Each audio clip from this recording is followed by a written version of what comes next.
conviene considerar, sobre todo al principio, el tema del pecado y la descripción profunda que hace San Pablo, el conocimiento que tiene de nuestra miseria, de la fractura del ser humano, de la naturaleza caída.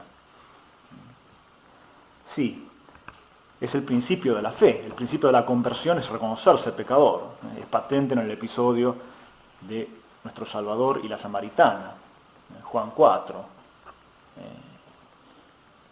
Cristo hace mención del don de Dios, de un agua viva que salta hasta la vida eterna, y la mujer todavía no lo confiesa con fe, como luego lo va a hacer. La confesión de fe va a surgir de ella cuando Cristo le recuerda sus pecados. Trae a tu marido y le dice, no tengo marido, y bien has dicho. Y entonces al mostrarle la miseria de ella, la naturaleza caída, vivida en el desorden del pecado, ahí brota la primera confesión de la samaritana. Señor, veo que eres profeta. Va a ir creciendo la fe. Vendrá el Mesías que nos enseñará todo. Yo soy el que habla contigo. Y después, no solamente Mesías del pueblo judío, sino Salvador del mundo, lo aclaman los samaritanos, ¿no? Entonces es necesario, Cristo saca el tema del pecado, no para herirla, al contrario, la trata como un príncipe realmente, ¿no? Es digno de ser leído el diálogo, sino para que pueda brotar la fe. Los fariseos no brotaba la fe porque no se reconocían pecadores. San Pablo lo marca mucho, en el primer capítulo de la carta a los romanos es el que más vamos a dedicar ahora. Hace una descripción del estado miserable del mundo pagano, especialmente de los paganos. Pero después también no van a quedar excluidos los judíos, también ellos están tan carentes de redención y de gracia como los paganos. Pero la descripción del mundo pagano es especialmente aterradora. Existe el paganismo bueno, por favor, no van a pensar que nosotros no valoramos el buen paganismo, al contrario. El Papa en una de sus catequesis sobre San Pablo habla de la maravilla que era la filosofía estoica, cómo había preparado al hombre, filosofía griega en general, y máxime la estoica cercana a San Pablo, había preparado para una espiritualidad muy, muy elevada. Pero hay una ambigüedad en el paganismo, tiene cosas brillantísimas, Platón, Aristóteles, Cicerón, Séneca, pero también tiene la fractura del pecado original en toda su plenitud, ¿no? En toda su fealdad. Conviven esas dos cosas, tiene esos dos rostros el paganismo. Pero también, acá pone Spik un ejemplo del paganismo, de la ley natural, ¿no? De la ley en algunos, en los paganos nobles, está la ley natural. También San Pablo hace un elogio de eso, tiene la ley escrita en sus corazones. En algún sentido, ve lo bueno de estos paganos nobles y hace un elogio de ellos como que es más grande que la ley del Sinaí, porque la ley del Sinaí es de piedra. En cambio, esta está escrita en los corazones, como el Nuevo Testamento, la ley natural. Entonces existe el paganismo noble, no cabe duda. Las obras de los filósofos que acabo de mencionar son maravillosas. También existe entre el mundo, no solamente los filósofos, ¿no? Acá por ejemplo del emperador Augusto, antes de morir, después le dirige la palabra a su mujer, Livia, después de 52 años de matrimonio, y le dice, adiós Livia, guarda siempre el recuerdo de nuestra unión. ¿No? El paganismo noble da por descontado que es monogámico e indisoluble. Guarda siempre el recuerdo de nuestra unión, es la despedida del emperador que moría, ¿no? Eso existe, pero también existe el lado oscuro del paganismo. Y San Pablo lo subraya mucho. Sobre todo en lo oscuro en cuanto a la incertidumbre, la oscuridad sobre la vida eterna, sobre el más allá de esta vida.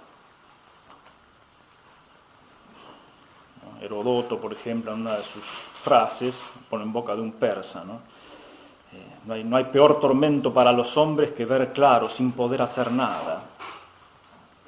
Sin poder hacer nada. Ese tema va a aparecer en San Pablo, ¿no? Capacidad de las fuerzas humanas, ¿no? Y Simónides también. La corta vida del hombre no es más que pena tras pena, y la muerte, la inevitable muerte, pesa siempre sobre él, está pendiente sobre él. Hesíodo también. Son innumerables los males, los dolores, las desgracias del hombre. La tierra está llena de males. Las enfermedades nos rodean de día y de noche. Silenciosas nos asaltan, portadoras de infortunio. Nadie escapa a su destino. Sófocles también, ¿no? Todos nosotros, mientras vivimos, no somos más que fantasmas, una sombra vana. Y otros poetas más, Minerno de Colofón, por ejemplo, ¿no? No hay un solo hombre a quien Zeus no le envíe mil dolores, 1000 torturas. Y una muy tremenda de Aristóteles. Más vale para el hombre no haber nacido. Si ha nacido, volver lo más pronto posible al reino de la noche. Una cosa tremenda, realmente desoladora. Esto estaba en el pensamiento griego, la fatalidad de la muerte, la pena del vivir, el abandono de los dioses, la soledad del hombre como titubeando en la noche, típico del pesimismo griego. Esta frase de Festuyère, una de Lucrecio también. Nadie entre todos nosotros, estamos tan fatigados y lastimados, nadie osa levantar los ojos a las regiones luminosas del cielo. La primera línea del Padre Nuestro, Cristo Jesús como revierte esta terrible realidad, ¿no? Entonces está esta famosa necesidad, ¿no? La ananqui, la mira, las parcas, ¿no? Que tejen el destino sombrío. Estas cosas están en el paganismo, ciertamente que están. Y también está no solamente la tragedia de la meditación de la vida eterna, sino también el pecado carnal presente aquí mismo.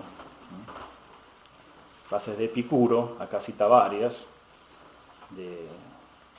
bajo apariencia de placer se esconde un tremendo pesimismo también. El principio y la raíz de todo bien, dice Epicuro, ¿no? Es el placer del vientre. Tremendo. Acá también tenemos otra, ¿no? Yo no era, yo fui. Yo he sido, ya no soy más. He aquí todo. Somos el juego de fábulas vanas, de Eurípides, eso, ni más ni menos, el más grande de los trágicos, ¿no? Todo perece poco a poco y marcha hacia el ocaso, esto de Lucrecio. Todo perece y va al ocaso, agotado por el largo camino de la vida. Sí, esta cosa hay que meditarla, vivirla desde dentro, porque está en nosotros también, atenuado porque el cristianismo dio una certeza de vida eterna, de la cual ni siquiera los que se dicen ateos pueden escapar. Pero meditar cómo habrá sido esto antes de Cristo y al margen de la revelación, ¿no? Esta presencia de la noche eterna a dormir, la noche oscura y eterna. Una cosa muy temible, que por otro lado puede haber sido también el secreto de la conversión masiva al cristianismo, el deseo de un redentor, ¿no? De escapar de esta tragedia, de este destino trágico. Está inscripto en el corazón humano un deseo de Dios lo creó para eso. Entonces viene el buen anuncio y realmente impacta sobre esta noche tremenda, ¿no? Este tema es muy digno de ser leído y meditado. Y aplicado a nosotros mismos también, como corresponde en los ejercicios espirituales, ¿no? No hablamos de cosas que son extrínsecas a nosotros, sino que nos vamos examinando y vemos que somos partícipes de todos estos males. Aunque no lo digamos, esto a veces vivimos así. La cólera de Dios, dice San Pablo, entonces, contra toda impiedad e injusticia de los hombres, que tienen la verdad cautiva en la injusticia. Una especie de una descripción tremenda, ¿no? de la corrupción del paganismo, de la idolatría, de los animales a los que rinden culto, pájaros, cuadrúpedos, reptiles. Dios los entregó a los deseos de su corazón, a una impureza que lastima y lastima, va describiendo todos los pecados de la impureza. Y listas también del pecado en general, de toda malicia, toda injusticia, perversión, ¿no? codicia, malicia, envidia, asesinatos, disputas, malignidad, difamación, detractores, enemigos de Dios, orgullosos, engreídos, ingeniosos para el mal, rebeldes a sus padres, insensatos, sin corazón, sin piedad. La carta a los Romanos, después del versículo 18, una cosa de tremenda potencia, ¿no?, en la descripción de nuestra maldad. Retoma San Pablo aquí un tema que ya estaba presente en el libro de la sabiduría, el primer capítulo del libro de Speak, Vida Moral y Trinidad Santa, se llama. Es una impostación muy tradicional de plantear la moral, ¿no?, en el seno de la Trinidad, un poco en la escuela de Santo Tomás, de San Juan de la Cruz, de Sor Isabel de la Trinidad, ¿no? Vivir en el centro de la Trinidad lo aplica San Pablo, es un estudio sobre San Pablo, Vida Moral y Trinidad Santa. El primer capítulo se refiere, ¿es necesaria una moral revelada? ¿O no basta con la moral natural? Entonces empieza a mostrar el drama del mundo pagano, como tenía la ética nicómaco de Aristóteles, una maravilla, la política de Aristóteles, y sin embargo hacía falta una revelación, porque está en el primer artículo de la Suma Teológica, ¿no? Muy pocos, después de largo estudio y con mucha mezcla de errores, podían llegar a estas cumbres aristotélicas. Después estaba esto otro, hacía falta una intervención directa de Dios, una revelación, y este es el primer capítulo sobre San Pablo, porque a San Pablo le pasó eso también. Había llegado a cumbres del judaísmo, realmente a una posición muy elevada, más piadoso y más celoso y ardiente que todos sus compañeros, pero de pronto hizo falta una revelación, porque no podía salir de su yo y de su prisión de la ley, y su ignorancia de Cristo, lo peor de todo, ¿no? Entonces él hace este capítulo y va poniendo, hace un elenco de frases de los paganos. Se ve que toma como fuente a Festugier, ¿no?, que es un genial también investigador del clasicismo. Fíjense el libro de la sabiduría, la segunda parte del libro de la sabiduría. La primera parte es todo muy contemplativa, muy luminosa. La segunda es toda una historia de la salvación, en la cual pone de manifiesto que, como el pueblo elegido, para ellos brillaba una luz, todo en medio de las tinieblas. Describiendo esta tiniebla, en Egipto, sobre todo al salir de Egipto, el éxodo de las tinieblas a la luz, hace una descripción tremenda, ¿no?